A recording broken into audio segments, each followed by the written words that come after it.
episode of the Movie Zone with me, your host Jonathan, aka the Doctor Movies. Now we're basically a couple hours away from Batman v Superman coming out, so I have two more Superman movies to talk about, so might as well talk about this one. Superman Returns, directed by Bryan Singer himself. That's X-Men director himself. Has decided, you know what, let me move away from the X-Men universe and try my hands on Superman. Now, of course, with a new Superman movie comes new actors.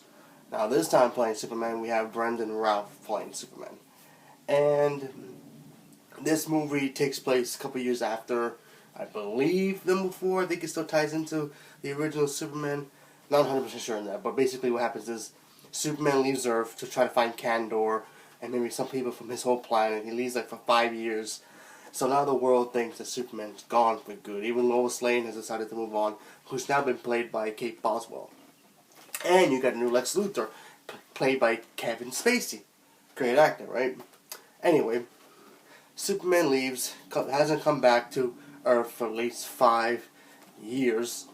And then he comes back, and now the world has to struggle, and even he has to struggle with, how can I prove to everybody that I'm back and, be their hero that they still need, because obviously they moved on. They don't need him anymore. Even Lois Lane moved on. She got married, had a kid. Well, not really got married. She just has a kid with the actor who plays Cyclops in the original X-Men movies.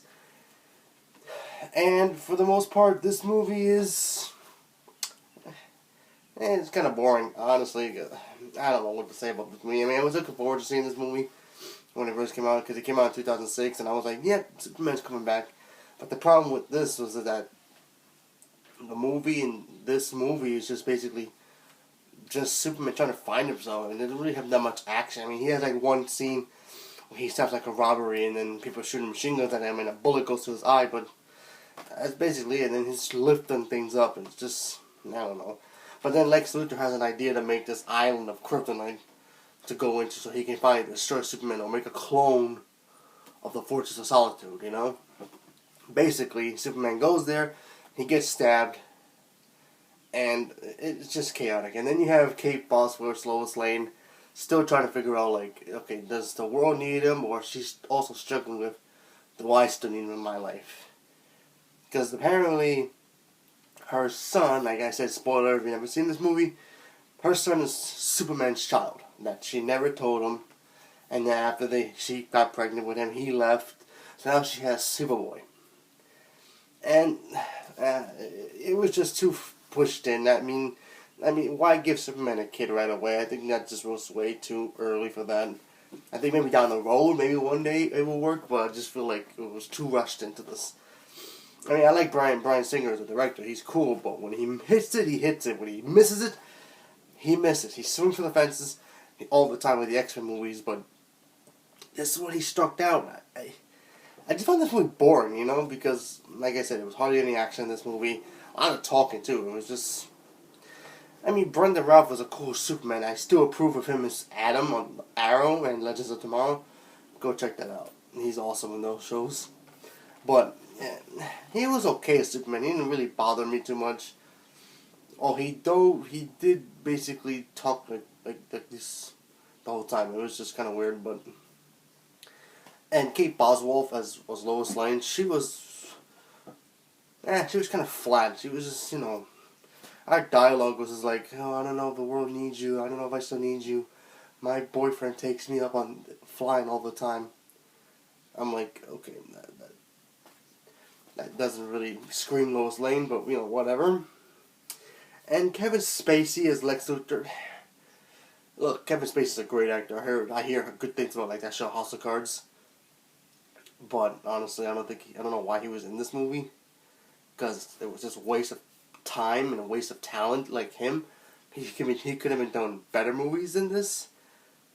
I don't know. It's just his portrayal of Lex Luthor was kind of bothering me due to the fact that Smallville was still playing on TV, and we had Michael Rosenbaum as Lex Luthor, and he's a great Lex Luthor, by the way, second best in my opinion, unless Jesse Eisenberg improves for me, but I don't know. We'll get to that eventually, but he was just zany, and he wasn't cartoony, but he was just boring. He wasn't I'm gonna kill you, Superman. His motivation was just plain average. Like, it felt like if Superman bumped him in the movie theater and he cut him online, he just wants his revenge. He just wants to keep planning his revenge to show him, like, you can't push me around. It was just like that. It was just so weird. But yeah, I just felt this movie was just boring at times. Hardly any action. There's only one real good action where Superman, dude gets stabbed by kryptonite and he's still lifting up a huge mountain. Okay, first of all, if Superman gets stabbed by kryptonite, he's going to be on the ground. No lifting, nothing. So I don't know how they can show that Superman can do it. Yes, in the comics, kryptonite hardly bothers him anymore, but that's a different story. That's a comic book. Comic books and movies are totally different situations. But they didn't have to show that. They couldn't have said Superman got injured, got stabbed, and even they take him, this silly scene where they take him to the hospital and they're trying to get into his skin, where they should obviously know, these doctors should know that nothing can break his skin unless it's made from kryptonite. But now these doctors are kind of stupid. They don't really know what the hell they're doing. And they put him on a life support thing, and then eventually, after the kryptonite has been taken out of him, he gets better and he just walks off, so, or flies off.